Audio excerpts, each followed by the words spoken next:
Bonjour à toutes et à tous, Madame la sénatrice, bien sûr, Monsieur le vice-président du Sénat, Madame la présidente de l'association, qui m'a invitée à prononcer quelques mots pour célébrer, et je suis très heureuse d'avoir entendu du grec, pour célébrer donc cette figure de Pénélope, toujours aussi jeune et aussi belle, à l'instar de l'inoubliable Homère, le poète. Et donc je souhaitais aujourd'hui dire quelques mots sur justement le sublime et le sentiment d'admiration.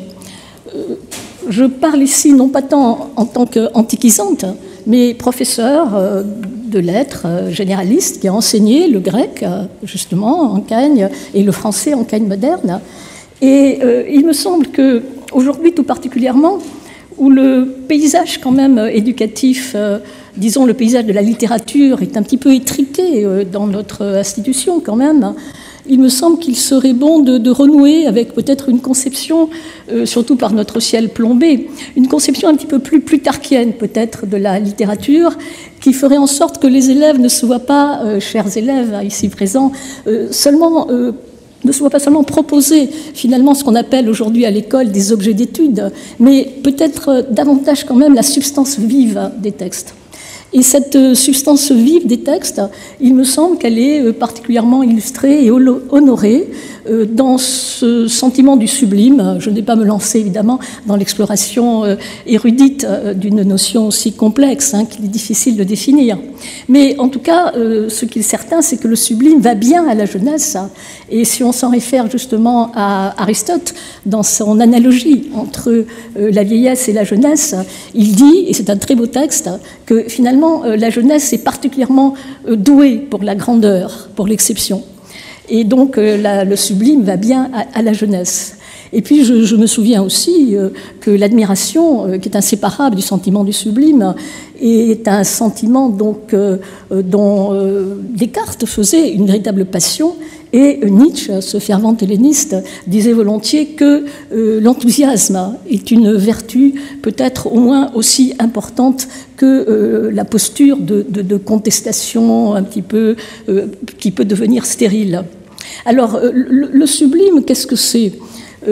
Bon, là, j'aurais besoin un petit peu de mes notes, mais ce que je voudrais simplement rappeler, c'est que il y a au moins un exemple convaincant, qui n'apparaît pas d'ailleurs dans le traité du sublime, que l'on prête à un rhétoricien inconnu, d'où le pseudo-Longin au 1er siècle après Jésus-Christ, mais un exemple convaincant que l'on trouve dans le banquet de Platon. C'est le moment donc où Alcibiade fait l'éloge de la puissance de parole de Socrate. Et il dit ceci, je glose un petit peu bien sûr, lorsque Périclès prend la parole, cet éminent homme politique, évidemment je suis séduit, je l'écoute avec intérêt, avec plaisir. Mais lorsque c'est Socrate, dit-il, c'est une toute autre impression. Cardia peda, mon cœur bat plus fort encore que les corybantes en délire, et ces paroles d'Acruan Keitai font couler mes larmes. Et il dit également ceci, l'impression que j'ai, c'est que je ne vis pas à la hauteur de ce que je devrais désirer. Et c'est la raison peut-être pour laquelle c'est le seul homme, monon anthropone, devant qui aiskunomai, j'ai honte, Socrate. Et effectivement, et ce qu'il dit aussi, un petit peu plus loin dans le même texte, c'est qu'en fait, ce sentiment, pour subjectif qu'il soit, est un sentiment partageable. Et la preuve, dit-il, Kaitus Pampolus, Pascontas Taotal, il y a beaucoup de personnes qui éprouvent les mêmes sentiments que moi. Donc, le sublime est un sentiment partageable. Et d'une certaine manière, d'ailleurs, le traité du sublime le dit, c'est un sentiment qui est partagé à la fois dans le temps, donc universalisable bien sûr, et dans l'espace. D'ailleurs, on voit se profiler un petit peu une définition du classicisme dans cette définition du sublime.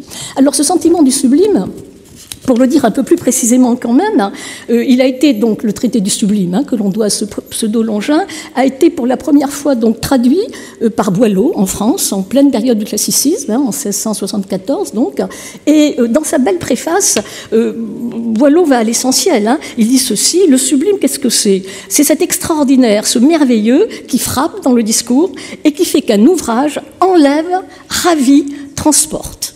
C'est-à-dire qu'on retrouve un peu d'ailleurs l'articulation que fait en quelque sorte Alcibiade entre l'effet et l'affect. Il faut qu'il y ait du transport, il faut qu'il y ait un mouvement extraordinaire. Et d'ailleurs, dans le traité du sublime, auquel je renvoie, le Periupsus, les textes qui sont cités sont essentiellement des fragments de la littérature grecque la plus libre, la plus féconde. Il est question du divin Platon, évidemment, il est question d'Homère, évidemment, et il est question surtout, beaucoup en tout cas, de l'éloquence de foudre, dicens skeptu de Démosthène, celui qui lancera ses appels à la résistance contre Philippe de Macédoine. Et il y a deux passages en particulier que je voudrais un petit peu évoquer avec vous et à partir de là donc réfléchir un peu sur la façon dont on peut exploiter de la meilleure façon cette participation émue finalement à ces textes donc littéraires. Le paragraphe donc du premier chapitre de ce traité où il est dit clairement que le sublime n'a pas pour vocation de persuader. Donc, ce n'est pas un ouvrage seulement, et loin de là, de rhétorique, mais de frapper comme la foudre, et il doit créer un sentiment d'étonnement mêlé de stupeur. Sunexpexeito Thomation, étonnement mêlé de stupeur. Quand le sublime vient éclater où il faut, parce qu'encore faut-il qu'il ne soit pas, évidemment, qu'il soit donc karios, comme dit le texte, à propos, eh bien, à ce moment-là, donc, il agit comme la foudre, il est de l'ordre de l'extraordinaire, de l'inattendu, il est hors norme. Et donc, manifestement, le but du pseudo-Longin est de définir la force de frappe émotionnelle, finalement, de ce concept. Et ce qu'il dira surtout, c'est que ce concept émane à la fois de la résonance d'une grande âme, to megalophues, en grec, et également, bien sûr, d'opérations langagières qui font aller de pair un petit peu la lumière de l'esprit avec la cime du discours, ce que les surréalistes appelleraient la force électrisante, ou encore le poète Michel de Guy, le haut-dire, qui est inséparable évidemment de la lumière de l'esprit. On voit bien d'ailleurs que c'est une définition qui est plus proche pour nous aujourd'hui, moderne, de la littérature peut-être que de la seule rhétorique.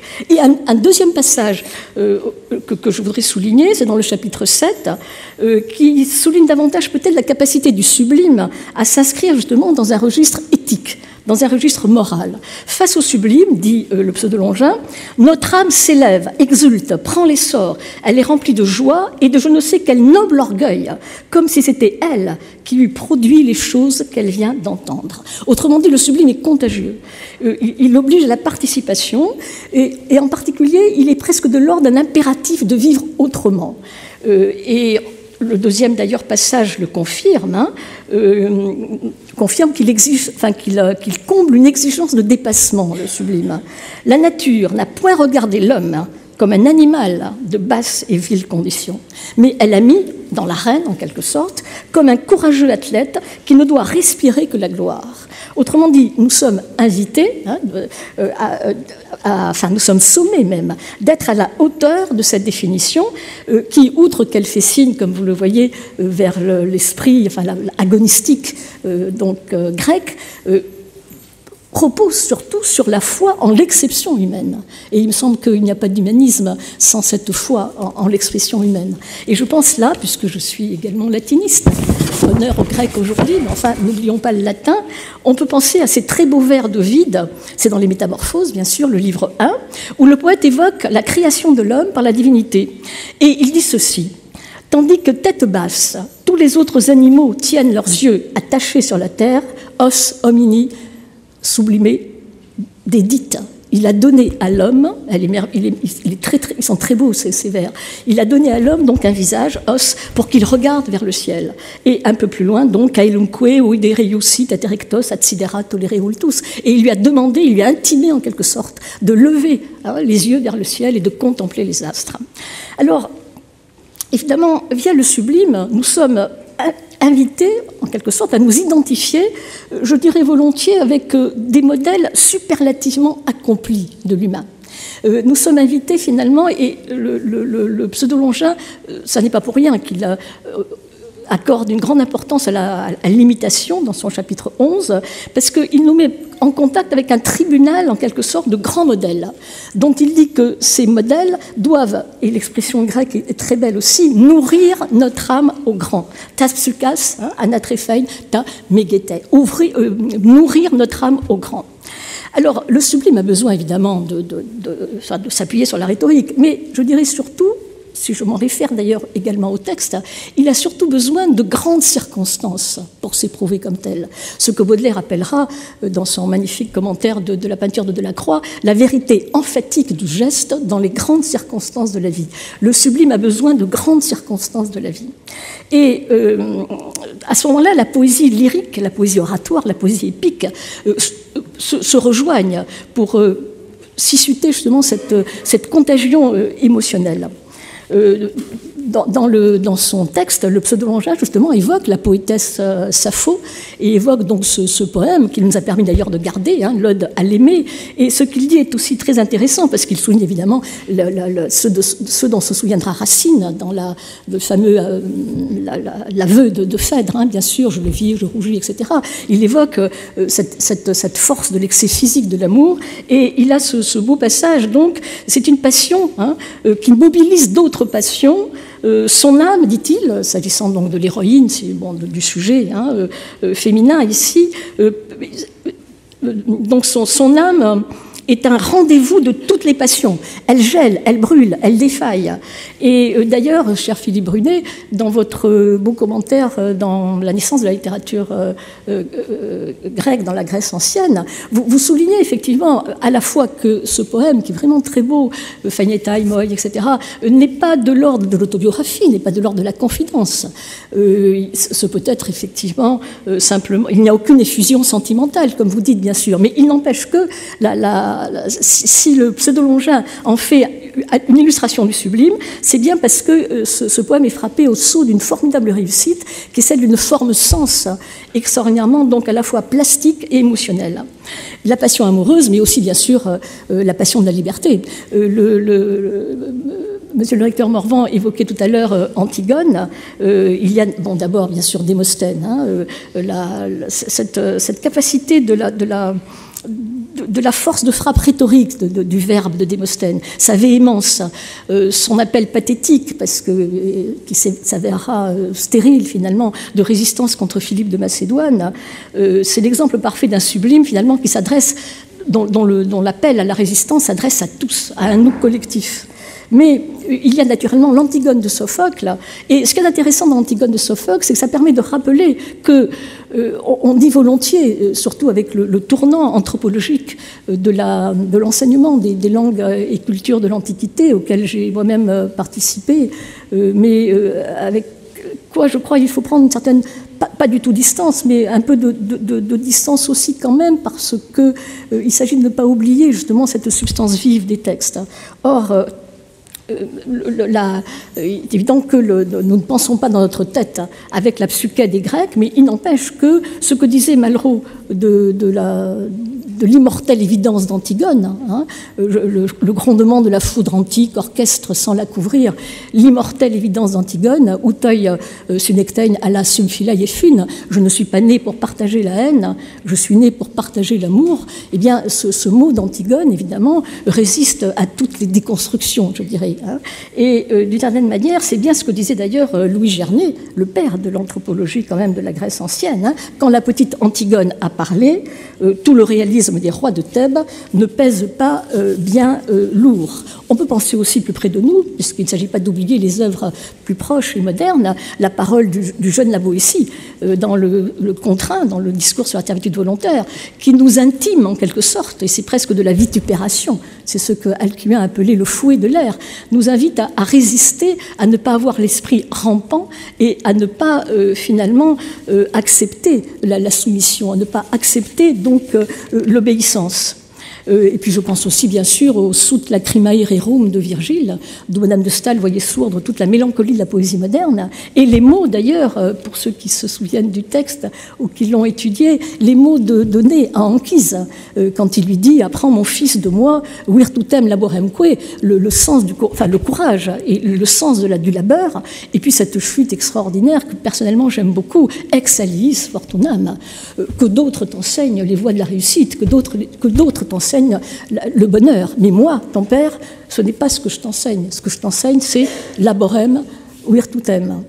Et puis, enfin bon, je vais abréger parce que je ne veux pas, bien sûr, dépasser mon temps.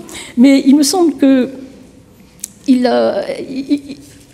y a aussi dans le sublime cette capacité de conjoindre le pathétique et la force. Le pseudo-Longin dit qu'il préfère sans hésitation l'Iliade à l'Odyssée, parce que l'Iliade, effectivement, c'est le poème de la force. Mais il n'empêche que l'Iliade, c'est le spectre de toutes les émotions. Il y a la tendresse, Andromaque, il y a naturellement le pathétique, Priam aux genoux d'Achille, et puis il y a donc tout le spectre des émotions dans l'Iliade, je disais. Hein. Il y a la tendresse, il y a le pathétique, il y a la colère, et il y a le dainos en grec, le terrible. C'est-à-dire, justement, Achille a aussi quelque chose de monstrueux. Mais le sublime a cette force aussi de pouvoir rendre, et là, ça peut d'ailleurs devenir un petit peu de l'ordre du fanatisme ou même du dangereux, à cette capacité de rendre séduisant même le mal, d'une certaine manière. Et le théâtre, l'impact théâtral du sublime, de ce point de vue-là, est très important. C'est le qu'il mourut d'Horace, bien sûr, hein, dont se souvient Boileau dans sa préface, et puis ce sont des personnages de théâtre comme Rodogune, comme Médée, bien sûr. Mais il y a aussi le sublime a quelque chose de paradoxone en grec, c'est-à-dire il faut que ce soit surprenant. Et dit Diderot, qui était très amateur de sublime, la poésie veut quelque chose de barbare, de sauvage, d'énorme, mais dit-il, il y a un spectacle qui est encore plus fort, encore plus galvanisant que le génie du mal, c'est la vertu. Rien ne résiste à la vertu. Et c'est pour ça, évidemment, que, par exemple, la conversion dans la pièce de Corneille, bien sûr, hein, Auguste, le pardon d'Auguste, a quelque chose de paradoxone, puisque, justement, il fait passer du côté de châtiment attendu au pardon, ou davantage encore, pour ceux qui ont lu Jacques le Fataliste, le pardon bouleversant du marquis d'Arcis à son épouse, alors même que l'on attend, évidemment, autre chose. Et d'ailleurs, et j'en finis avant de conclure, il y a deux défauts que le pseudo-Longin donc rejette dans son traité. C'est d'une part la bouffissure, hein, la grandiloquence, surtout justement quand elles tombent comme ça, hein, qu'elles ne sont pas à leur place, et également, dit le pseudo-Longin, le joli, le mièvre, ce qu'il appelle les puérilités d'écoliers. Hein, où l'on voit effectivement que la vocation du sublime est toujours un petit peu d'être transcendant dans une forme plastique absolument parfaite. Et surtout, comme le sublime a aussi pour définition d'être ponctuel, eh bien, le sublime, c'est peut-être aussi le silence. Et il donne comme exemple, bien sûr, le fameux silence d'Ajax dans la Néquia. Ajax, donc, qui, avec beaucoup de superbe et d'arrogance, refuse de répondre aux questions, évidemment, que lui pose Ulysse. Et on peut penser aussi, d'ailleurs, au silence de Didon dans la descente aux enfers de l'Énéide. Didon, donc, qui repousse, évidemment, les demandes aussi d'Énée. Et d'ailleurs, le sublime et la sententia et la phrase, j'ai souvent pensé que le slogan du deuxième manifeste du surréalisme, qui est très beau, hein, il faut que l'homme passe avec armes et bagages du côté de l'homme. Cette idée donc qui va bien au sublime aussi, à savoir que il y a quelque chose de toujours inachevé chez l'homme, que sa vocation est toujours d'aller de l'avant vers ce que Victor Hugo appelait le plein midi, hein, mais que c'est justement quelque chose qui est devant nous. Et donc je conclus en disant simplement ceci, et j'espère que je n'ai pas dépassé, ça va, bon voilà. Il me semble que le sublime, enfin c'est à l'école que doit revenir la charge de faire lire et commenter ces textes qui nourrissent notre âme au grand, donc, et qui exaltent, je dirais surtout, non tant le désiré que le désirable. C'est-à-dire des textes qui sont comme des noms de victoire de la littérature. Et je me rappelle le mot de Gracq, très heureux, une histoire de la littérature ne devrait jamais comporter que des noms de victoire, susceptibles justement de produire de l'empathie et de l'enthousiasme.